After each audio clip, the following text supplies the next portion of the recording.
Hello and welcome you all to Prashant tutorial और मैं हूं प्रशांत प्रजापति।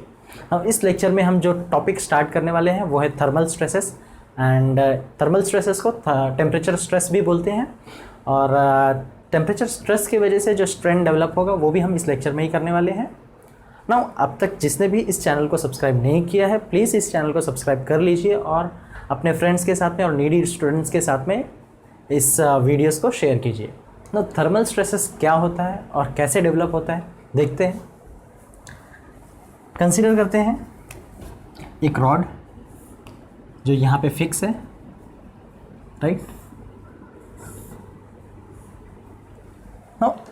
किसी भी मटेरियल की एक प्रॉपर्टी होती है कि जब हम उसको हीट करते हैं तो वो एक्सपांड होता है और जब हम उसका टेम्परेचर उसमें से हीट निकालते हैं या फिर उसको कूल करते हैं, उसका टेम्परेचर कम करते हैं तो वो कंप्रेस होता है, राइट। जैसे कि वाटर आइस को हम और हीट सप्लाई, आइस में और भी हीट हम डालेंगे तो क्या होगा, वो लिक्विड फेज़ में आएगा। फिर लिक्विड फेज़ में से और भी हीट उसमें हम ऐड करेंगे तो क्या होगा, लिक्विड फेज़ से फिर गैसियस फेज़ में जाएगा। तो उसी तरीके से मेटल की भी प्रॉपर्टी होती है। मेटल को जब हम हीट करते हैं तो वो एक्सपांड होता है और जब हम उसको कूल करते हैं तो वो कंप्रेस होता है या फिर ये कह सकते हैं कि कंप्रेस होता है। सो एक्सपांशन एंड कंप्रेशन ये टेम्परेचर के ऊपर डिपेंड करता है। टेम्परेचर इंक्रीज़ हुआ तो एक्सपांशन होता है, टेम्परेचर डिक्रीज़ हुआ तो वो कंप्रेस होता है, राइट। सो अब देखते हैं कि टेम्परेचर के बढ़ने और कम होने से जो कंप्रेशन और एक्सपांशन होता है उससे स्ट्रेसेस कैसे डेवलप होते हैं, राइट। सो एक एग्जांपल देखते हैं। सपोज़ करो कि ये एक मेटल का बार है। नाउ अगर मैं इसको हीट दूंगा तो क्या होगा, ये एक्सपांड होगा, राइट। नाउ एक्सपांशन जो होगा उसको मैं इस तरीके से दिखा रहा हूँ। जो एक्सपांशन हुआ उसको मैंने डेल्टा एल कंसीडर किया। नाउ डेल्टा एल जो है वो फ्री एक्सपांशन है। कौन सा एक्सपांशन है? फ्री एक्सपांशन है। अब फ्री एक्सपांशन क्यों बोला? क्योंकि मैं इसको फ्रीली एक्सपांड होने दे रहा हूँ, करेक्ट। इसका जो लेंथ है वो कितना है? Length is delta L, correct. Now consider करो अगर मैंने क्या किया होता, इसको मैंने जब इसको हीट दिया तो ये क्या हुआ, एक्सपांड हुआ तो ये जो चेंज इन लेंथ है that is delta L. Now मैंने लेंथ इंक्रीज़ किया बट विड्थ में कुछ भी नहीं किया। विड्थ में मैं कुछ भी नहीं करने वाला हूँ बिकॉज जो विड्थ में जो डिक्रीमेंट आने वाला है इन कंपेयर टू लेंथ बहुत ही कम आने वाला है। इसके लिए थर्मल स्ट्रेसेस में जो भी मैंने ये दिखाया, टेम्परेचर स्ट्रेस की वजह से जो भी चेंज इन लेंथ आया वो मैंने खाली लेंथ वाइज ही दिखाया, करेक्ट। नाउ विड्थ में भी होता है वो बहुत ही कम होता है, बहुत ही माइन्यूट होता है। नाउ देखते हैं कि जब इस वक्त मैंने फ्रीली इसको एक्सपांड होने दिया, करेक्ट। नाउ वापस से सेकंड कंडीशन में क्या करता हूँ, सेम रॉड है और इस रॉड को मैं क्या करता हूँ, यहाँ पे फिक्स कर देता हूँ, करेक्ट। सेम रॉड है, सेम डायमीटर का। डायग्राम में थोड़ा सा इसका डायमीटर कम दिख रहा था तो कंसीडर करो कि सेम डायमीटर का रॉड है, सेम लेंथ है और सेम अमाउंट ऑफ हीट मैंने दिया, यानी कि इसका जो टेम्परेचर इंक्रीज़ हुआ वो भी सेम इंक्रीज़ हुआ। नाउ लास्ट वाले में इसमें डिफरेंस ये है कि यहाँ पे ये it was freely allowed to expand but यहाँ पे it is not freely allowed to expand. So जब इसके अंदर हम हीट देंगे, टेम्परेचर इंक्रीज़ करेंगे तो इसके मॉलिक्यूल्स क्या होंगे, एक दूसरे से सेपरेट होने को ट्राई करेंगे। और जब इसके मॉलिक्यूल एक दूसरे से सेपरेट होने को ट्राई करेंगे तो मॉलिक्यूल्स के ऊपर फोर्सेस कैसे एक्ट होंगे, इस तरीके से अवे एक्ट होंगे, फोर्सेस बाहर की तरफ एक्ट होंगे। तो जब ये बाहर की तरफ फोर्सेस एक्ट होंगे तो ये फोर्सेस जाके यहाँ पे क्या करने वाले हैं, ये फोर्सेस यहाँ पे जाके ट्रांसफ़र होने वाले हैं और जब ये यहाँ पे फोर्सेस ट्रांसफ़र होंगे तो क्या होगा, सेम अमाउंट का इक्वल एंड अपोजिट रिएक्शन आएगा that will be opposite to this force. Same वैसा ही यहाँ पे भी होगा, सेम अमाउंट का फोर्स आएगा and opposite to this direction. अब यहाँ पे क्या होगा, यहाँ पे हमने इसको फ्रीली एक्सपांड होने दिया था। अब ये फ्रीली एक्सपांड नहीं हो पाएगा तो बट ऑब्वियस है कि क्या करेगा, ये इसके फ्रीली एक्सपांड नहीं हो पाएगा तो क्या करेगा, ये प्रेशर डालेगा। किस पे प्रेशर डालेगा, अपने सपोर्ट्स पे जब प्रेशर डालेगा तो क्या होगा, इसके ऊपर रिएक्शन आएगा और जो रिएक्शन आएगा वो रिएक्शन मैंने इस यहाँ पे दिखाया हुआ है, correct. So this is that reaction, now that reaction is considered as P। Now इसको मैं अगर यहाँ पे बनाता हूँ, सेम बार को मैं यहाँ पे ड्रॉ करता हूँ, तो ये जो फोर्सेस दिख रहे हैं P मैंने यहाँ पे दिखा दिया, ये जो फोर्सेस दिख रहे हैं P इसको मैंने यहाँ पे दिखा दिया।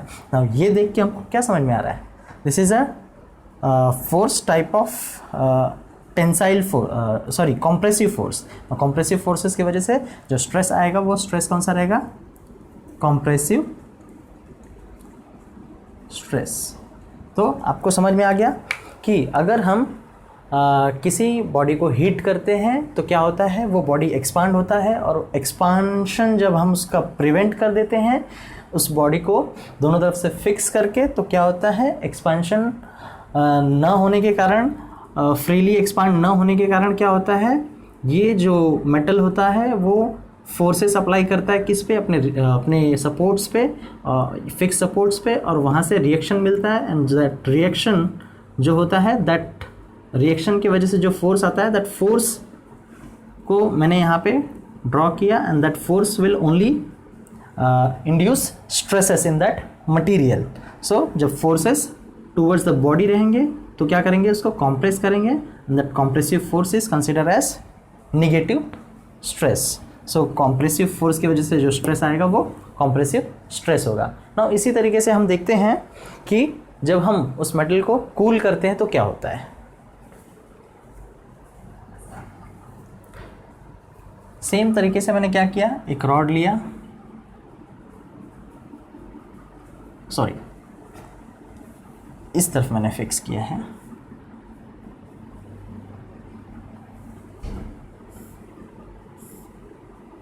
सेम लेंथ का रॉड है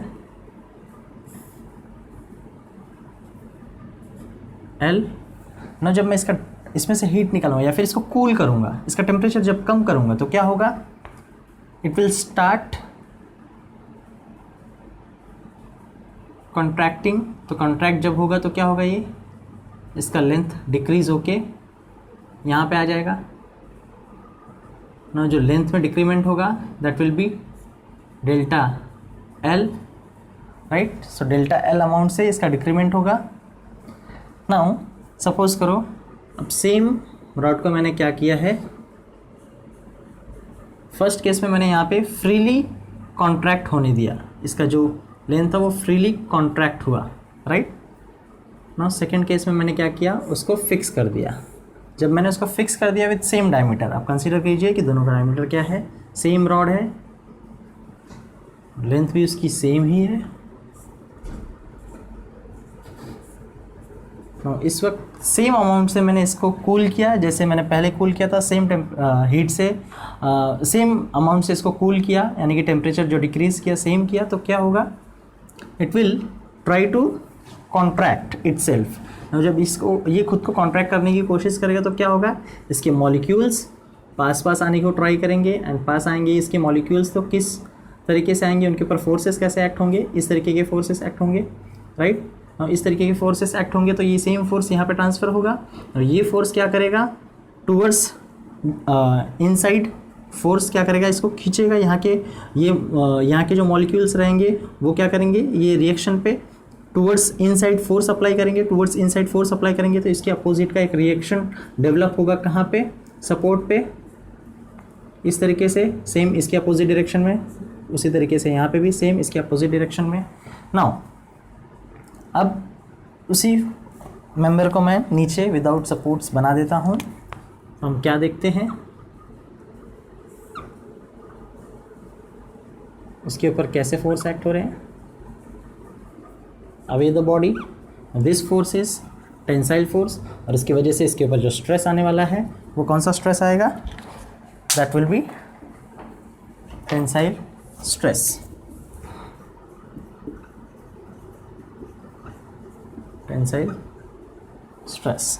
ना ये टेंसाइल स्ट्रेस क्यों डेवलप हुआ, क्योंकि जब मैंने इसको कूल किया तो कूल करने के बाद मेटल की प्रॉपर्टी होती है कि वो कॉन्ट्रैक्ट होता है। जब कॉन्ट्रैक्ट होने को वो ट्राई कर रहा था, जो अपने आप को वो समेटने को ट्राई कर रहा था, उस वक्त यहाँ पे ये फिक्स सपोर्ट था, और वो फिक्स सपोर्ट की वजह से ये मेटल कॉन्ट्रैक्ट नहीं हो पा रहा था।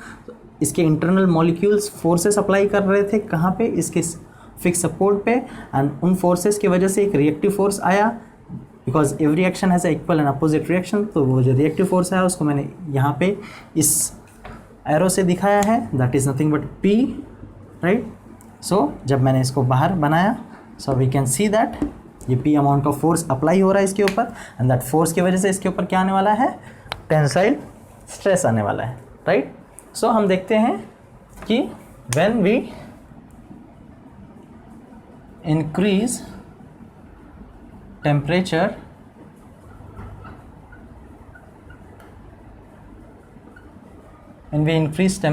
तो क्या होता है,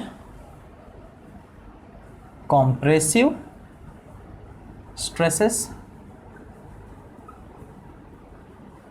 stresses are developed। इसका मैकेनिज्म हमने देखा, when we decrease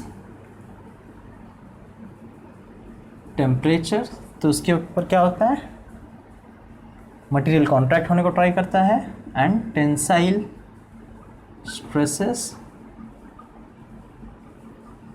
are developed, right. Now आप इसको नोट कर लीजिए, मैं इसको रफ करके नेक्स्ट टॉपिक बताता हूँ आपको।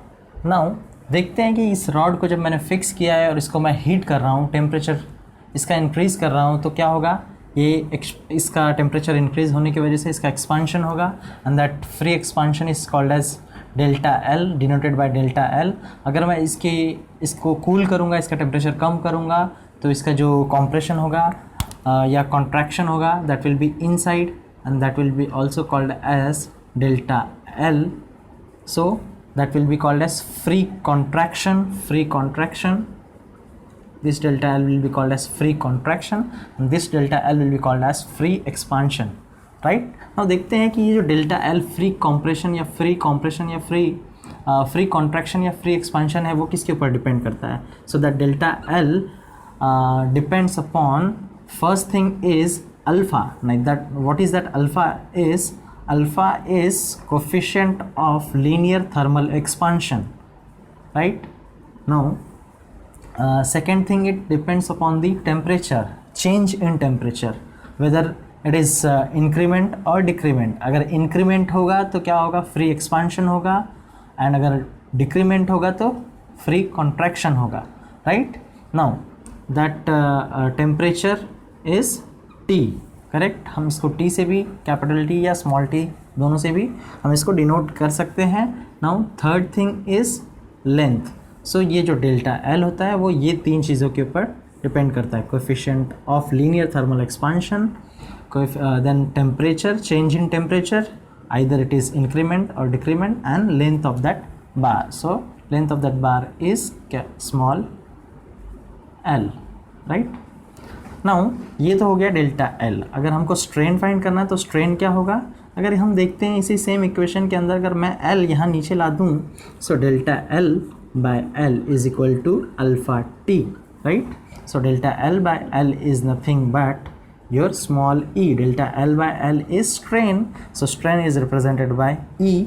so हम यहाँ पे देख सकते हैं your small e will become alpha T, right। so ये हो गया आपका strain। अगर आपके पास कोई क्वेश्चन है, क्वेश्चन दिया होगा जिसमें अल्फ़ा दिया होगा यानी कि कोएफिशिएंट ऑफ थर्मल एक्सपांशन दिया होगा एंड टेम्परेचर दिया होगा, तो आप डायरेक्टली ये दोनों की वैल्यू पुट करके मल्टीप्लाई करके आप स्ट्रेन निकाल सकते हो उस मटेरियल के अंदर। आपको एल की ज़रूरत भी नहीं है अगर आपको स्ट्रेन निकालना है, खाली आपको अल्फ़ा और टी की ज़रूरत है। नाउ देखते हैं स्ट्रेस कैसे फाइंड करेंगे। स्ट्रेस फाइंड कैसे करेंगे, तो स्ट्रेस का फॉर्मूला हमने पढ़ा था हुक्स लॉ में, stress is directly proportional to strain, और प्रोपोर्शनलिटी कांस्टेंट आता है तो ई आता है और यहाँ पे स्ट्रेन होता है। So stress is equal to E को एज इट इज रखता हूँ और स्मॉल ई की वैल्यू की जगह पर मैं अल्फ़ा टी रख देता हूँ, correct. So stress is E alpha T. Now ये भी क्या है, स्ट्रेस ही है।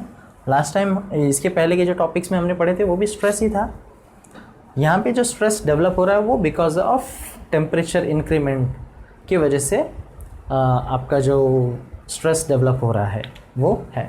नाउ स्ट्रेस बेसिकली है तो ये स्ट्रेस ही, स्ट्रेस की यूनिट यहाँ पे भी क्या होगी, न्यूटन पर एमएम स्क्वायर में ही होगी, right. Now alpha is a coefficient of thermal expansion. So इसकी यूनिट डिग्री सेल्सियस में होगी, और टेम्परेचर भी डिग्री सेल्सियस में हमको लेना है।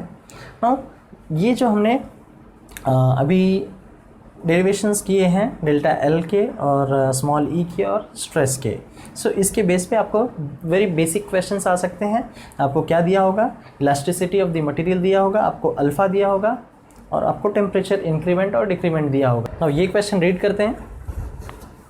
A steel bar of 30 mm diameter is heated to 80 degree Celsius and then clamped at the ends. It is then allowed to cool down to 30 degree Celsius. मतलब पहले क्या किया उसने, 30 mm डायमीटर का एक रॉड है उसको हीट किया 80 डिग्री सेल्सियस तक, उसके बाद उसको क्या किया, क्लैम्प कर दिया। क्लैम्प करने के बाद में उसने क्या किया, then clamp and then it is allowed to cool down to 30 degree Celsius. 80 degree Celsius पे क्लैम्प कर देने के बाद में फिर उसने अलाउ किया उसको कूल करने के लिए, राइट, 30 डिग्री सेल्सियस तक। During cooling only 1 mm contraction was allowed. Calculate the temperature stress developed and reaction at the clamps. Length of bar is 10 meter. Right.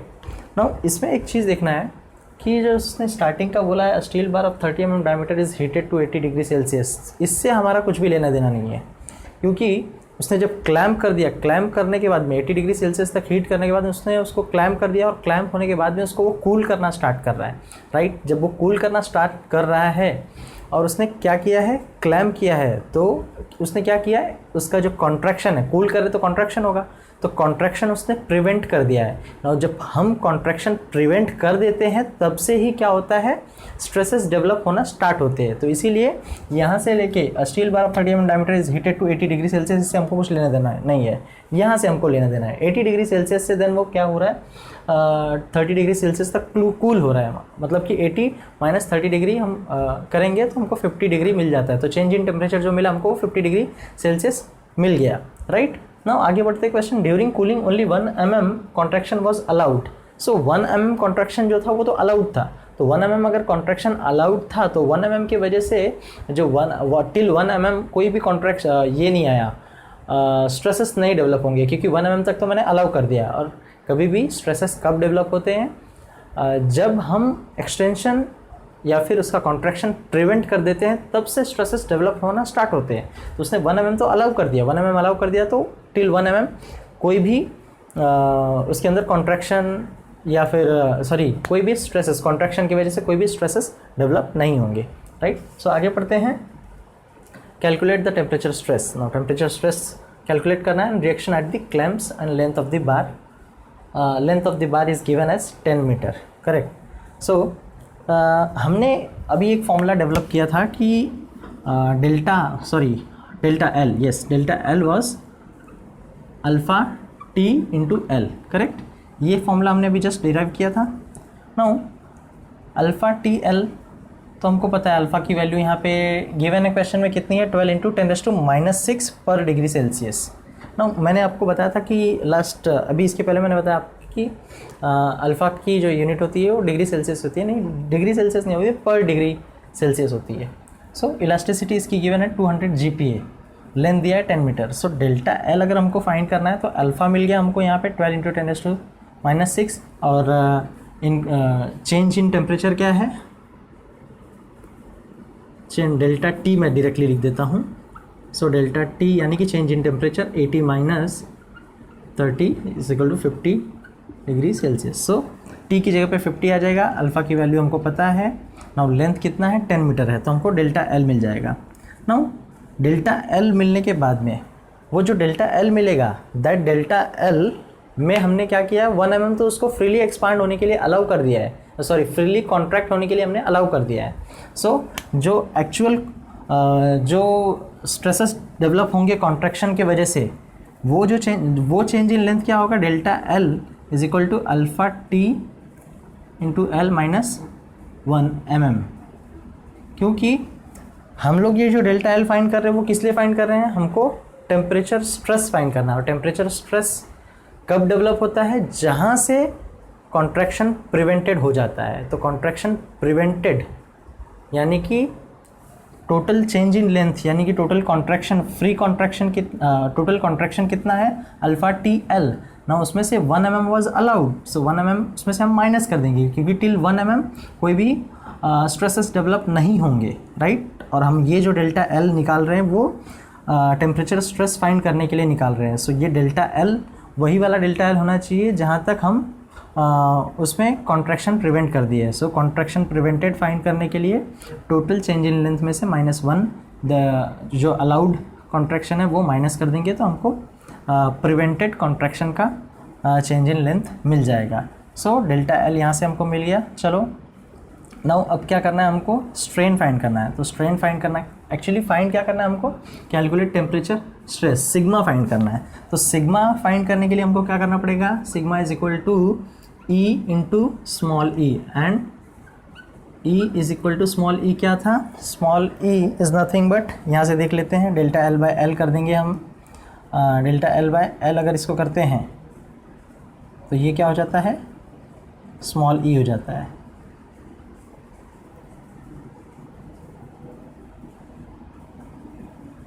सो मैंने यहाँ पे delta L divide by L कर दिया, तो यहाँ पे भी मुझे डिवाइड बाय एल करना पड़ेगा, राइट। नाउ ई अगर हमको मिल जाता है तो ई की वैल्यू हम यहाँ पे रख देते हैं alpha T L -1 upon L. So ये यहाँ से हमको क्या मिल जाएगा, स्ट्रेस मिल जाएगा। सो ई की वैल्यू हमको क्वेश्चन में गिवन है, ई की वैल्यू कितनी है, 200 GPa है। 200 GPa है तो हम क्या करेंगे, कन्वर्ट करके इसको एमपीए में कन्वर्ट कर देंगे, मल्टीप्लाई बाय 10⁻³ करके, राइट। नाउ अल्फ़ा की वैल्यू कितनी है, 12 इंटू 10⁻⁻⁶, एंड टेम्परेचर कितना फाइंड किया हम लोग ने, change in temperature 50 degree Celsius. Length कितना है, 10 मीटर है, 10 इंटू 10⁻³ mm में कन्वर्ट कर देंगे, -1 डिवाइड बाय लेंथ कितना है इसका, 1000 mm, 10 इंटू 10⁻³। सुनो, कैलकुलेशन करने के बाद जो वैल्यू मिलती है हमको 100 न्यूटन पर mm² मिलती है, इसको कैलकुलेट करने के बाद। तो ये जो वैल्यू है 100 न्यूटन पर mm², ये टेंसाइल है या कॉम्प्रेसिव, ये कैसे पता चलेगा। मैंने आपको बताया था कि जब हम उसको कूल करते हैं तो कूल करने पे कॉन्ट्रैक्शन होता है, और जब कॉन्ट्रैक्शन होता है तो उसके ऊपर कौन से फोर्सेस एक्ट होते हैं, tensile force. So tensile forces की वजह से जो स्ट्रेस डेवलप होगा that will be tensile, because यहाँ पे रिएक्शंस पे जो रिएक्शन आएंगे सपोर्ट्स पे, that reaction will be like this. So ये टेंसाइल फोर्सेस से जो स्ट्रेस डेवलप हुआ that will be tensile. So यहाँ से हमको सिग्मा की वैल्यू मिल गई, स्ट्रेस की वैल्यू मिल गई। आगे क्या बोला है, calculate the reaction at the clamps. No, reaction at the clamps find करना है तो कैसे मिलेगा, reaction at the clamps find करने के लिए यानी कि फोर्स फाइंड करना है। रिएक्शन एट द क्लैम्प्स मतलब पी की ही वैल्यू फाइंड करनी है। तो पी की वैल्यू फाइंड करनी है तो हमको पता है stress is equal to force per unit area होता है। सो अगर फोर्स फाइंड करना है तो क्या करना होगा, स्ट्रेस इंटू एरिया करना होगा। और स्ट्रेस कितना है हमारे पास, स्ट्रेस इज गिवन 100, फाइंड किया हमने 100, और एरिया कितनी होने वाली है, ये जो रॉड है ये रॉड कैसा है, steel bar of 30 mm diameter दिया है, यानी कि ये सर्कुलर क्रॉस सेक्शनल वाला एरिया है। और सर्कुलर क्रॉस सेक्शनल एरिया का फॉर्मूला क्या था, π/4d²। नाउ डायमीटर कितना है 30, सो यहाँ पे हम 30 स्क्वायर कर देंगे तो आपको जो वैल्यू मिलने वाली है फोर्स की, दैट फोर्स की value will be P is equal to, calculate आप इसको कैलकुलेट कीजिए, एंड देन वैल्यू जो मिलती है P की दैट इज़ 70685.8 न्यूटन, राइट। सो यहाँ से हमको फोर्स भी मिल गया, right. So it was little difficult question. इसके बाद वाला जो क्वेश्चन करेंगे हम लोग वो थोड़ा सा डिफिकल्ट क्वेश्चन है। नाउ नेक्स्ट क्वेश्चन देखते हैं। ये क्वेश्चन देखते हैं, इसमें क्या लिखा है, a composite bar is made by tightly fitting copper rod inside a steel tube. यानी कि कॉपर रॉड है that is fitted inside a steel tube. कुछ इस तरीके से, ये आउटर जो ब्लू कलर का दिख रहा है पोर्शन वो कौन सा है, स्टील का ट्यूब है, और इस स्टील के ट्यूब के अंदर कॉपर का रॉड हमने फिक्स किया हुआ है, टाइटली फिट किया हुआ है, राइट। आगे पढ़ते हैं, the cross sectional area of the copper rod and steel tube is same. यानी कि ये जो क्रॉस सेक्शनल एरिया दिख रही है ब्लू वाली, और ये जो क्रॉस सेक्शनल एरिया इनसाइड दिख रही है कॉपर की, वो दोनों क्रॉस सेक्शनल एरिया सेम है, एरिया जो है वो सेम है, राइट। डायमीटर सेम नहीं, बट जो उनका एरिया है that area is same. So cross sectional area of copper rod and steel tube is same, इसलिए मैंने लिख दिया AS is equal to AC, AS is equal to AC मैंने लिख दिया because cross sectional area of both the material is same. Now आगे क्या बोला है, the copper rod and steel tube is same, area is same now, and both materials are same in length, यानी कि दोनों फिटेड है properly, तो दोनों का लेंथ भी क्या हो गया सेम, इसलिए मैंने क्या लिख दिया यहाँ पे LS is equal to LC, length of copper is equal to length of steel. आगे पढ़ते हैं, दिस कंपोजिट बार, नाउ ये क्या लिखा है यहाँ पे कंपोजिट बार, यानी कि ये कौन सा न्यूमेरिकल है, कंपोजिट बार वाला न्यूमेरिकल है। जैसे हमने नॉर्मल स्ट्रेसेस में composite bar, parts in parallel, parts in series वाले सम सॉल्व किए थे, वैसे ही ये थर्मल स्ट्रेसेस के अंदर कंपोजिट बार वाला न्यूमेरिकल है, राइट। जिस तरीके से नॉर्मल स्ट्रेसेस में हमें पार्ट्स इन सीरीज़ के अंदर सॉल्व करने के लिए कुछ कंडीशंस होती थी, delta L is equal to 0 होता था अगर वो फिक्स्ड होता था तो, या फिर delta L is equal to change in length of 1, change in length of 2 plus change in length of 3, ऐसे करके हम लोग डेल्टा एल निकालते थे और वो प्रॉब्लम को सॉल्व करते थे। वैसे ही एक स्पेशल कंडीशन होती थी पार्ट्स इन पैरेलल में। पार्ट्स इन पैरेलल में क्या स्पेशल कंडीशन होती थी कि जो फोर्स है वो that force was summation of the 2 rods, और अगर 3 रॉड है तो समीशन ऑफ 3 रॉड्स। एक ये कंडीशन होती थी, और नेक्स्ट कंडीशन, दूसरी कंडीशन ये होती थी कि उनका जो चेंज इन लेंथ आने वाला है वो सेम आने वाला है। वैसे ही अब देखते हैं इसके अंदर ये जो थर्मल स्ट्रेसेस के न्यूमेरिकल्स होते हैं उसके अंदर कौन सी कंडीशंस होती है और कौन सी कंडीशन से हम इसके न्यूमेरिकल को सॉल्व करते हैं। पहली कंडीशन तो सेम दिख रही है कि अगर ये टाइटली फिटेड है, अगर टाइटली फिटेड है तो इसके अंदर जो चेंज इन लेंथ आएगा that will be same, because जब टाइटली फिटेड है और इसके ऊपर अगर कोई भी स्ट्रेस आएगा तो स्ट्रेस आने की वजह से क्या होगा, इसके अंदर जो चेंज इन लेंथ आएगा वो सेम ही आने वाला है। इसीलिए मैंने यहाँ पे लिख दिया है delta L of steel is equal to delta L of C is equal to 1.6 mm। Question में लिखा है this composite bar when heated through a temperature of 300 degree Celsius, through a temperature of 300 degree Celsius, यानी कि यहाँ पे और कोई temperature नहीं दिया है, खाली एक ही टेम्परेचर दिया है, तो उसको हम लोग एज अ टी ले लेंगे, T is equal to 300 degree Celsius, was found to elongate by 1.6 mm। जब इसको 300 डिग्री सेल्सियस से हीट किया गया तो it was found to elongate by 1.6 mm, determine the original length of the bar. यानी कि जो चेंज इन लेंथ आया elongated by 1.6 mm, so change in length is delta L S is equal to delta C is equal to 1.6 mm। Find क्या करना है, length find करना है, इसका लेंथ फाइंड करना है। नाउ आप प्लीज़ ये क्वेश्चन को नोट कर लीजिए, वीडियो पॉज करके, एंड ये डेटा लिख लीजिए। मैं क्वेश्चन रफ करके आगे का सोल्यूशन बताता हूँ। नाउ मैं एज्यूम कर रहा हूँ कि आपने क्वेश्चन प्रॉपरली नोट कर लिया और डायग्राम ड्रॉ कर लिया, डेटा जो गिवन था उसको नोट कर लिया है। नाउ यहाँ पे मैंने क्या किया, जस्ट जो डायग्राम वर्टिकल था उसको हॉरिजॉन्टल कर दिया और जो डेटा ऐसे लिखा हुआ था उसको मैंने इस तरीके से लिख दिया, तो कि मैं ये सो दैट मैं ये जो स्पेस है इसको प्रॉपरली यूटिलाइज़ कर सकूँ। सो अब ये डायग्राम को देखते हैं। इस डायग्राम से मैंने क्या किया कि इसमें जो कॉपर था उस कॉपर को निकाल के यहाँ पे सेपरेटली रख दिया, और जो स्टील था उस स्टील को निकाल के प्रॉपरली यहाँ पे रख दिया, क्योंकि मुझे आपको कुछ समझाना था, इसलिए मैंने ऐसा किया है, राइट। तो एक चीज़ और देखते हैं कि जो इस डायग्राम को देख के हमको ये समझ में आता है और मैंने आपको ये बताया भी है कि जब थर्मल स्ट्रेसेस के कंपोजिट बार वाली सम सॉल्व करते हैं तो उसमें हमको एक कंडीशन मिलती है कि जो चेंज इन लेंथ रहता है वो सेम रहता है। वो कैसे, क्योंकि ये कॉपर और ये जो स्टील है दोनों प्रॉपरली एक दूसरे से फिटेड हैं, तो फिटेड होने की वजह से जब हम इसको हीट देके टेम्परेचर इंक्रीज़ करके एक्सपांड करेंगे तो जो दोनों का एक्सपांशन होगा वो सेम होगा, right.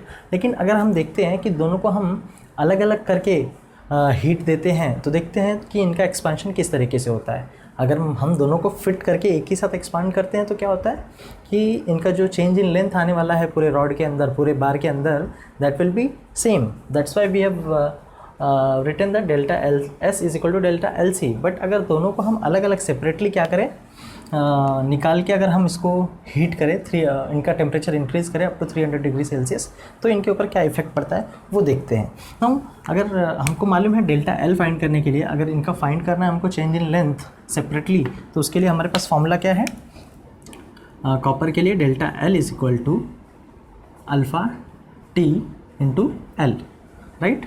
L of which, L of since मैंने ब्लैक से कॉपर को रिप्रेजेंट किया तो मैं कॉपर को रख देता हूँ alpha of C. Now temperatures जो रहेंगे वो दोनों के लिए सेम ही रहेंगे, तो टेम्परेचर के यहाँ पे कोई भी सफिक्स नहीं दे रहा हूँ, और ये डेल्टा एल ऑफ सी रख दिया मैंने। करेक्ट। नाउ यहाँ पे जब हम वैल्यूज़ पुट करने वाले हैं तो देखते हैं कि अल्फ़ा सी कितना है 18, सॉरी मैं इसको ब्लैक से ही लिखूँगा कॉपर को। अल्फ़ा सी कितना आता है 18 इंटू 10⁻⁻⁶, राइट। नाउ ये जो T है दैट इज़ 300, और जो C है लेंथ ऑफ C वही तो नहीं पता है, LC तो हमको फाइंड करना है, ठीक है। LC की जगह पे हम लोग एज इट इज़ रखते हैं LC। और सेकंड देखते हैं डेल्टा L ऑफ S करते हैं तो alpha S to T into L of S। So alpha S की वैल्यू कितनी है 12 इंटू 10⁻⁻⁶, राइट, इंटू टेम्परेचर कितना 300 सॉरी, एंड लेंथ कितना है LS ही तो नहीं पता हमको, वही तो फाइंड करना है। हम एक चीज़ देखते हैं हम कि अगर मैंने अल्फ़ा S डेल्टा LC का फॉर्मूला लिखा है तो उसमें अल्फ़ा T एंड LC तो सेम ही है, यहाँ पे भी T एंड LC दोनों में सेम होने वाला, क्योंकि लेंथ दोनों का सेम है, टेम्परेचर दोनों का सेम है, खाली डिफरेंस किस पे आ रहा है अल्फ़ा C और अल्फ़ा S में आ रहा है। देखते हैं कॉपर का जो अल्फ़ा C है वो कितना 18 इंटू 10⁻⁻⁶ है, और जो स्टील का अल्फ़ा S है, मतलब जो स्टील का अल्फ़ा है, यानी कि स्टील का जो थर्मल कोफिशिएंट ऑफ एक्सपांशन है वो 12 इंटू 10⁻⁻⁶ है। तो दोनों में हम एक चीज़ देख सकते हैं कि जो कॉपर का कोफिशिएंट ऑफ थर्मल एक्सपांशन है, कॉपर का कोफिशिएंट ऑफ थर्मल एक्सपांशन जो है वो 18 इंटू 10⁻⁶ है, और जो स्टील का कोफिशिएंट ऑफ थर्मल एक्सपांशन है वो 12 इंटू 10⁻⁶ है। तो वैल्यू किसकी ज़्यादा है, वैल्यू कॉपर की ज़्यादा है 18 इंटू 10⁻⁶। सो इसकी वैल्यू ज़्यादा होने की वजह से, बाकी सारी चीज़ें सेम होने की वजह से हमको क्या समझ में आता है कि जो कॉपर है, कॉपर का जो चेंज इन लेंथ होने वाला है वो ज़्यादा होने वाला है इन कंपेयर टू स्टील। यानी कि हमको इससे ये समझ में आता है कि अगर हम इनको सेपरेटली रख के हीट करें और फ्रीली एक्सपांड होने दें तो कॉपर का जो चेंज इन लेंथ आने वाला है वो ज़्यादा आने वाला है in compare to steel, right. तो अल्फ़ा C ज़्यादा होने की वजह से जो एक्सपांशन हुआ उसको मैंने ड्रॉ कर दिया, एक्सपांशन ज़्यादा होगा क्योंकि अल्फ़ा C की वैल्यू ज़्यादा है, तो मैंने ज़्यादा बड़ा एक्सपांशन दिखा दिया, राइट। अल्फ़ा S की वैल्यू कम है 12 इंटू 10⁻⁻⁶, इसके लिए मैंने जो फ्री एक्सपांशन था यहाँ पे कम दिखा है, क्योंकि यहाँ पे कोएफिशिएंट ऑफ एक्सपांशन कम है, इसके लिए एक्सपांशन जो होगा कम होगा। हम समझते हैं कि जब हमने सेपरेटली दोनों को एक्सपांड होने दिया तो देखते हैं कि ये कुछ ज़्यादा एक्सपांड हुआ और ये कम एक्सपांड हुआ, क्योंकि कोएफिशिएंट ऑफ थर्मल एक्सपांशन के डिफरेंस की वजह से, राइट। लेकिन जब हम दोनों को जॉइंट कर देते हैं तो दोनों का जो चेंज इन लेंथ होता है वो सेम कैसे होता है वो देखते हैं। क्या होता है कि जब कॉपर और स्टील दोनों एक दूसरे से फिटेड होते हैं तो क्या होता है कि जब ये फ्रीली एक्सपांड होने को ट्राई करता है, तो जब ये फ्रीली एक्सपांड होने को ट्राई करता है तो स्टील उसको जकड़ के रखा रहता है, स्टील उसको जकड़ के पकड़ा हुआ रहता है एकदम मजबूती से। तो जब ये एक्सपांड होने को ट्राई करता है तो स्टील क्या करता है, ये एक्सपांड होगा। जब ये एक्सपांड होगा, सपोज़ करो मैंने इस तरीके से कोई इस रॉड को पकड़ा हुआ है ज़ोर से, और ये जो है इसका लेंथ इंक्रीज़ होने को ट्राई कर रहा है, तो मेरा हाथ क्या करेगा, इसको फोर्स लगा के इसको इस तरीके से क्या करेगा, कंप्रेस करेगा, कॉन्ट्रैक्ट करेगा। क्या करेगा, कॉन्ट्रैक्ट करेगा इस तरीके से, राइट। तो जब ये इस तरीके से कॉन्ट्रैक्ट करेगा तो क्या होगा, ये जो इसका एक्सपांशन हो रहा है वो क्या होगा, प्रिवेंट होगा। जब एक्सपांशन प्रिवेंट होगा, कैसे प्रिवेंट हो रहा है, क्योंकि मैंने जो इसको जकड़ के जोर से रखा हुआ है, स्टील ने जो कॉपर को जकड़ के जोर से रखा हुआ है और उसको कंप्रेस कर रहा है, कॉन्ट्रैक्ट कर रहा है, तो कॉन्ट्रैक्ट करने की वजह से एक फोर्स लग रहा है। एंड वो फोर्स का डायरेक्शन कैसा है, अगर हम देखें तो ये इस तरीके से इसको लगा रहा है फोर्स। तो जब इस तरीके से फोर्स लग रहा है, यानी कि ये स्टील क्या कर रहा है, ये फोर्स कौन सी डायरेक्शन में लगा रहा है, इस डायरेक्शन में लगा रहा है। किसके ऊपर, कॉपर के ऊपर, P अमाउंट का। तो जब P अमाउंट का कॉपर के ऊपर फोर्स लगा रहा है तो ये जो एक्सपांशन हो रहा है वो प्रिवेंट हो रहा है, एक्सपांशन प्रिवेंट हो रहा है। तो एक्सपांशन प्रिवेंट होने की वजह से क्या हो रहा है, ये P अमाउंट का फोर्स लग रहा है, नहीं, P अमाउंट का फोर्स लगने की वजह से एक्सपांशन प्रिवेंट हो रहा है, यानी कि ये जो एक्सपांशन हो रहा है उसका कॉन्ट्रैक्शन हो रहा है। क्या हो रहा है, उसका कॉन्ट्रैक्शन हो रहा है। ठीक अपोजिट जब हम स्टील की बात करते हैं, स्टील क्या करता है, स्टील थोड़ा कम एक्सपांड होना चाहता है। जब स्टील थोड़ा कम एक्सपांड होना चाहता है, यानी कि ये मेरा हाथ क्या हो गया, स्टील हो गया। स्टील क्या चाहता है कि वो थोड़ा कम एक्सपांड हो, थोड़ा कम एक्सपांड हो। तो अंदर का जो कॉपर है, वो कॉपर क्या करता है, कॉपर अपन कॉपर के अंदर टेम्परेचर इंक्रीज़ होने की वजह से कॉपर क्या होता है, वो ज़्यादा एक्सपांड होने को ट्राई करता है। तो कॉपर इस तरीके से फोर्स अप्लाई करता है, कॉपर इस तरीके से फोर्स अप्लाई करता है ज़ोर से। तो जो ये कॉपर फोर्स अंदर से अप्लाई करता है वो क्या करता है, ऊपर के स्टील को अपने साथ में एक्सटेंड करता है। क्या करता है, अपने साथ में एक्सटेंड करता है, एक्सपांड करता है। तो वो जो एक्सपांड करता है वो एक्सपांड कैसे करेगा, वो कॉपर एक फोर्स लगाएगा ना, यहाँ पे कॉपर एक फोर्स लगाएगा एक्सपांड करने के लिए। तो इसके अंदर स्टील के अंदर क्या होता है, एक्सपांशन होता है। कॉपर के पी अमाउंट के फोर्स की वजह से एक्सपांशन होता है। तो आपने मैकेनिज्म समझा, कॉपर के अंदर क्या होगा, स्टील के अंदर क्या होगा, कॉपर इंक्रीज़ होने को ट्राई करेगा। जब कॉपर इंक्रीज़ होने को ट्राई करेगा तो क्या करेगा, स्टील को भी खींच के थोड़ा सा इलोंगेट करेगा, राइट। तो स्टील क्या होगा, एक्सपांड होगा, किसकी वजह से, कॉपर के फोर्स पी की वजह से, राइट। नाउ जब स्टील जो है, स्टील पी अमाउंट का फोर्स लगा रहा है कॉपर के ऊपर उसको कॉन्ट्रैक्ट करने के लिए, राइट। और कॉपर जो है वो फोर्स लगा रहा है स्टील के ऊपर उसको ये एक्सपांड करने के लिए, राइट। अब ये जो पी अमाउंट का फोर्स लग रहा है, ये दोनों फोर्स सिंस हमारी बॉडी इक्विलिब्रियम में, तो ये जो फोर्स पी लगेगा वो दोनों फोर्स क्या होगा, इक्वल एंड अपोजिट होने वाला है, तभी तो वहाँ पे इक्विलिब्रियम अचीव होगा। सो और जब ये पी अमाउंट का फोर्स इस तरफ लगाएगा और ये पी अमाउंट का फोर्स इस तरफ लगाएगा, तो दोनों अपने जो चेंज इन लेंथ है उसको इस तरीके से एडजस्ट करेंगे कि दोनों में जो चेंज इन लेंथ आने वाला है वो सेम आएगा। तो कंसीडर करते हैं कि दोनों के अंदर जो चेंज इन लेंथ आएगा वो कुछ यहाँ पे आता है, राइट, यहाँ पे आता है। तो उसकी वजह से जो चेंज इन लेंथ, कॉपर के फोर्स की वजह से जो चेंज इन लेंथ इसके अंदर आया, that is this one,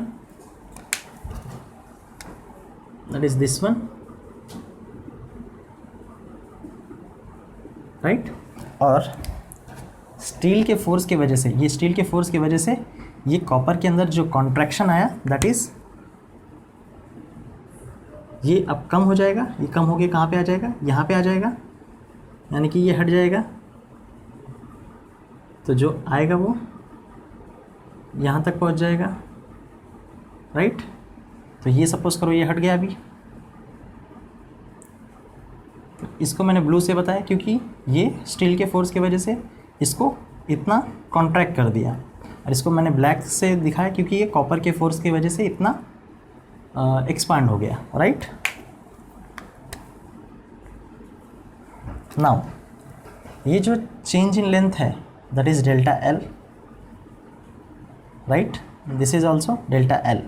but originally length क्या था, एल सी था और एल एस था। तो टोटल चेंज इन लेंथ क्या होगा, ये वाला होगा ना।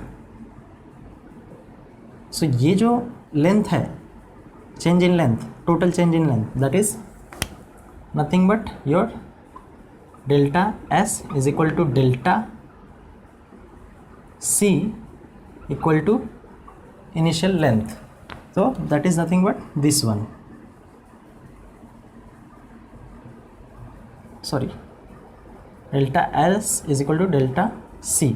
तो ये यही वाला है total change in length.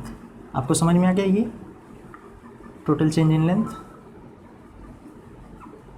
Nothing but delta L of S और डेल्टा एल ऑफ सी। और डेल्टा एल ऑफ एस और डेल्टा एल ऑफ सी दोनों इक्वल दिख रहे हैं यहाँ डायग्राम में। हमको क्यों इक्वल है वो हमको समझ में आ गया, प्रैक्टिकली भी हमको समझ में आ गया और लॉजिकली भी हमको समझ में आ गया कि इसका जो चेंज इन लेंथ आने वाला है वो क्या आने वाला है, चेंज इन लेंथ सेम ही होने वाला है, करेक्ट। सो अब delta L of S and delta L of C के लिए हम इक्वेशन लिखते हैं। अब ये चीज़ तो हमने समझ लिया, तो इसको अब हम रफ कर देते हैं। तो इसका फ़िलहाल तो कोई ज़रूरत नहीं है।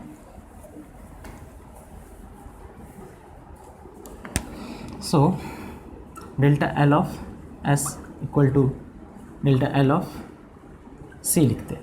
और डेल्टा एल ऑफ एस यानी कि ये डेल्टा एल ऑफ एस कितने चीज़ों की वजह से हुआ, एक तो ये वाला जो है ये फ्री एक्सपांशन हुआ। फ्री एक्सपांशन में से ये इंड्यूस्ड कॉन्ट्रैक्शन माइनस करेंगे, ये फ्री एक्सपांशन में से इंड्यूस्ड कॉन्ट्रैक्शन माइनस करेंगे तो हमको डेल्टा एल ऑफ सी मिलेगा, राइट। और यहाँ पे induced total change in length में से, टोटल चेंज इन लेंथ में से क्या करना पड़ेगा यहाँ पे, sorry, total change in length यहाँ पे अचीव करने के लिए फ्री एक्सपांशन में ये वाला जो है इंड्यूस्ड एक्सपांशन ऐड करना पड़ेगा, राइट। सो डेल्टा एस के लिए हम देखते हैं कि जो फ्री एक्सपांशन है, फ्री एक्सपांशन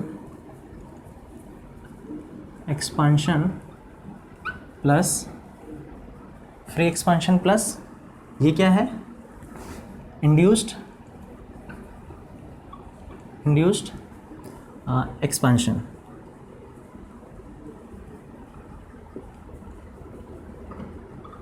राइट। और ये जो डेल्टा एल ऑफ सी है that is free expansion. Free expansion कहाँ तक था इसका, इतना था। सो फ्री एक्सपांशन माइनस, यहाँ पे प्लस क्यों किया, क्योंकि इसमें ये ऐड होगा तो डेल्टा एल ऑफ एस आएगा, राइट। नाउ फ्री एक्सपांशन, यहाँ पे फ्री एक्सपांशन इतना है तो उसमें से मैं अगर ये माइनस करूँगा, ये क्या है आपका induced contraction because of force P। So minus करेंगे इंड्यूस्ड कॉन्ट्रैक्शन। ना मैं काफ़ी टाइम से लेक्चर ले रहा हूँ, इसके लिए मेरा डॉगी स्टार्टेड बार्किंग। सो आप उसके ऊपर मत ध्यान दो प्लीज़, आप यहाँ पे कॉन्सेंट्रेट करो। Free expansion minus induced contraction. तो अब फ्री एक्सपांशन का हमने फॉर्मूला लिखा हुआ था। फ्री एक्सपांशन का फॉर्मूला क्या था, फ्री एक्सपांशन का फॉर्मूला था हमारा alpha T into L S plus induced expansion. Induced expansion क्या है, इंड्यूस्ड एक्सपांशन क्या होगा, पी अमाउंट का फोर्स लग रहा है, पूरे के पूरे लेंथ पे लगेगा ना पी अमाउंट का फोर्स। सो इंड्यूस्ड एक्सपांशन जो होगा वो that is nothing but a type of change in length. Change in length का फॉर्मूला होता है P L upon A E equal to free expansion. Free expansion for steel क्या होगा, alpha of steel, ये हो गया अल्फा ऑफ ये into T तो सेम ही है, एल ऑफ यहाँ पे क्या लगने वाला है copper, minus induced contraction. Induced contraction क्या होगा, अगेन वही पी एल अपॉन ए ही होने वाला है, ए ई होने वाला है, राइट। सो देखते हैं alpha of C, now L S L C L. So ये एल एस और ये एल सी है, मैंने बताया आपको L S L C L तीनों सेम ही है, एल एस एल सी तीनों सेम ही है। सो ये एल एस यहाँ से निकलेगा और ये एल एस, मतलब ये एल एस और एल दोनों सेम ही है और ये एल सी और एल दोनों सेम ही है। तो यहाँ से मैंने दोनों को कॉमन निकाल लिया और यहाँ से दोनों को कॉमन निकाल लिया। अब ये एल और ये एल क्या हो जाएगा, कैंसिल हो जाएगा और फोर्स पर यूनिट एरिया जो है ये स्ट्रेस हो जाएगा और यहाँ पे फोर्स पर यूनिट एरिया जो है ये भी स्ट्रेस हो जाएगा। तो अल्फ़ा सी की वैल्यू क्या है अपने पास, अल्फ़ा सी की वैल्यू है 80 into 10⁻⁻⁶, right, to 300, right. L S तो हट चुका है, प्लस फोर्स कौन सा फोर्स है, ये स्टील की बात हो रही है तो पी एस होगा, पी एस अपॉन ए, यानी कि यहाँ पे जो स्ट्रेस आने वाला है वो सिग्मा एस होगा, right, sigma S divide by E S और इक्वल टू अल्फ़ा एस क्या होने वाला है, अल्फ़ा एस हमने यहाँ पे दिखा है 12 इंटू 10⁻⁻,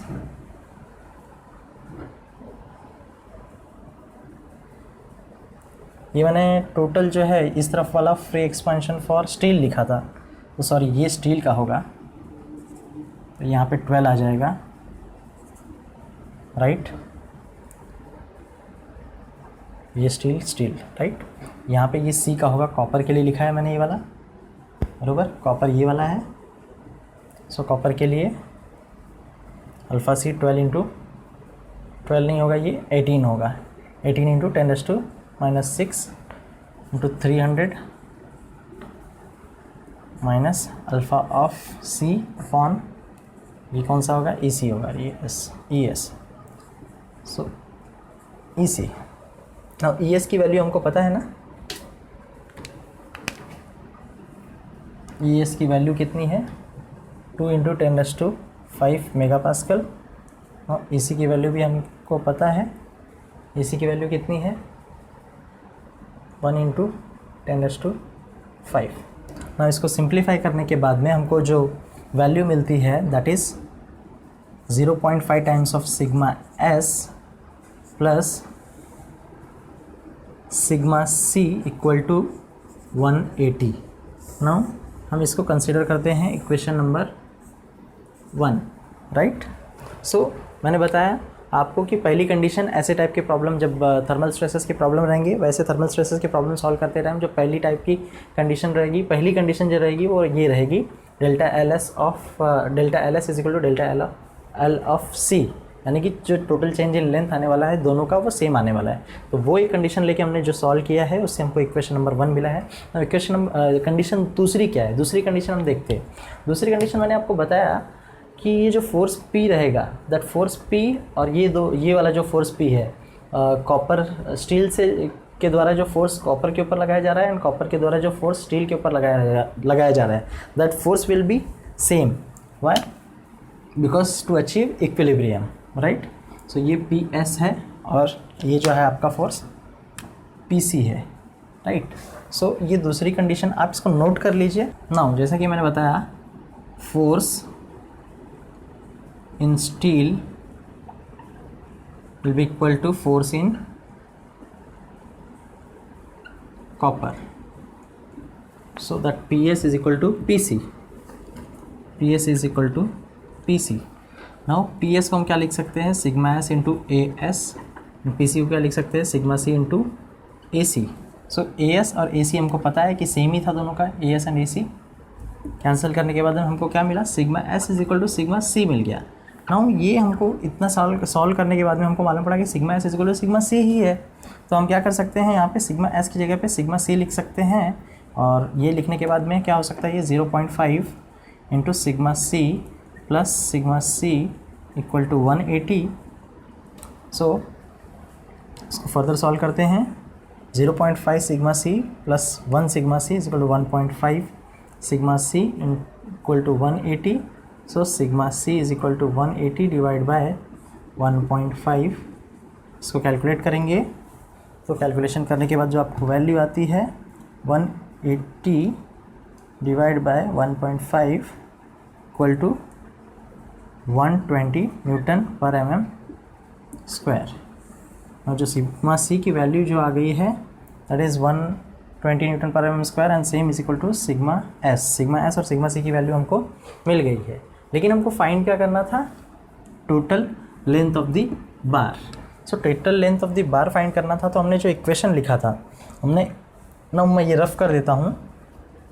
हमने एक इक्वेशन लिखा था, हमने लिखा था कि डेल्टा एल, यही वाला delta L of S is equal to delta L of C. और डेल्टा एल एस के लिए एक इक्वेशन लिखा था हमने, डेल्टा एल सी के लिए एक इक्वेशन लिखा था।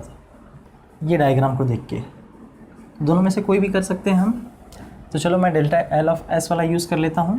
सो डेल्टा एल ऑफ एस वाला हमने लिखा था कि free expansion that is alpha of steel into T into length of steel, right, plus इसमें ये वाला that change in length. So P upon into L upon A E. So ये steel के लिए तो यहाँ पे S हो जाएगा, ये भी S हो जाएगा, ये भी S हो जाएगा, ये भी S हो जाएगा। तो P S upon A S क्या होता है, अल्फ़ा एस की वैल्यू हमको पता है 12 into 10⁻⁻6 into 300 into L S को एज इट इज़ मैंने रखा है, फिर प्लस सिग्मा एस लिख देता हूँ, एल एस अपॉन ई एस की वैल्यू कितनी है 2 इंटू 10⁻⁵। तो हम देखते हैं कि डेल्टा एल एस अगर फाइंड करना है, डेल्टा एल एस जो है, डेल्टा एल एस हमको क्वेश्चन में स्टार्टिंग में दिया था कितना है 1.6 mm, राइट। सो यहाँ पे अगर मैं 1.6 रख देता हूँ तो हमको दिखता है कि एक ही अननोन हमारे पास है, बिकॉज ये खाली एक अननोन एल एस है और सिग्मा एस की वैल्यू हमको मिल चुकी है कितनी 120। सो खाली एक ही अननोन बचा है दैट इज़ एक ही अननोन है एल एस। सो ये पूरे इक्वेशन को सॉल्व करने के बाद में हमको एल एस की वैल्यू मिल जाएगी। Now console that whole equation, मैं आपको एल एस की डायरेक्ट वैल्यू बता देता हूँ। सो योर एल एस की value comes to 380.95 mm. So that delta, LS is equal to, your LS equal to LC equal to L equal to 380.95 mm. So इसकी length हमको मिल गई, right. सो इसी तरीके से आपको थर्मल स्ट्रेसेस के अंदर और भी डिफरेंट समस होंगे, बट आपको एक कंडीशंस याद रखनी है, दो कंडीशन याद रखनी है। जैसे हमने पार्ट्स इन सीरीज़ में किया था, पार्ट्स इन पैरेलल में किया था, वैसे ही थर्मल स्ट्रेसेस के जो कंपोजिट सेक्शंस आएंगे उसके अंदर हमको दो कंडीशन याद रखना है। एक तो याद रखना है कि चेंज इन लेंथ जो है दोनों का सेम होगा, या फिर वहाँ पे ऐसी कंडीशन दी होगी, यहाँ पे इस तरीके की कंडीशन थी, नेक्स्ट सम में हो सकता है और कोई कंडीशन हो जिससे हमको मालूम पड़ सके कि टोटल चेंज इन लेंथ क्या आने वाला है, सेम आने वाला है। उसके बाद आपको क्या करना है, ये डायग्राम बनाना है। ये डायग्राम बहुत ही इंपॉर्टेंट है ये सम सॉल्व करने के लिए। एक बार अपनी अंडरस्टैंडिंग से आपने ये डायग्राम बना लिया फ्री एक्सपांशन के साथ में, देन प्रिवेंटेड फोर्स की वजह से जो लेंथ कम हो रही है वो, देन यहाँ पे फ्री एक्सपांशन एंड प्रिवेंट एक फोर्स की वजह से जो एक्सपांशन हो रही है वो वाली लेंथ, दोनों को फिर हम लोग एक कॉमन चेंज इन लेंथ लाते हैं। एंड उसके बाद हम लोग ये एक कंडीशन शो करते हैं कि delta L S is change in length of steel is equal to change in length of copper, यानी कि चेंज इन लेंथ पूरे मेंबर का क्या होगा, सेम होगा। भले से वो दो रॉड से बना होगा या दो मटेरियल से बना होगा, तो दोनों का चेंज इन लेंथ क्या होगा, सेम होगा। तो एक ये कंडीशन हो जाएगी। और दूसरी कंडीशन क्या होगी कि फोर्सेस जो पी एस और ये जो पी सी है, उस क्वेश्चन में भी P S and P C क्या होगा, सेम होगा। तो ऐसी दो कंडीशंस को लेके हमको सम को सॉल्व करना है। सो टेम्परेचर स्ट्रेस और थर्मल स्ट्रेस का कंसेप्ट जो था वो कंप्लीट हुआ, और उसके जो न्यूमेरिकल थे वो मैंने दो टाइप के ही कराए हैं। आपको अगर और सारे न्यूमेरिकल्स करना है तो आप बुक को रेफ़र करके वहाँ से आप और भी डिफरेंट न्यूमेरिकल्स सॉल्व कर सकते हैं। Now I request you all, अगर आपने अभी तक चैनल को नहीं सब्सक्राइब किया तो प्लीज़ सब्सक्राइब कर लीजिए और बेल आइकन प्रेस कीजिए to get the notification of my upcoming videos. So next lecture में हम स्टार्ट करेंगे इलास्टिक कांस्टेंट्स। Thank you.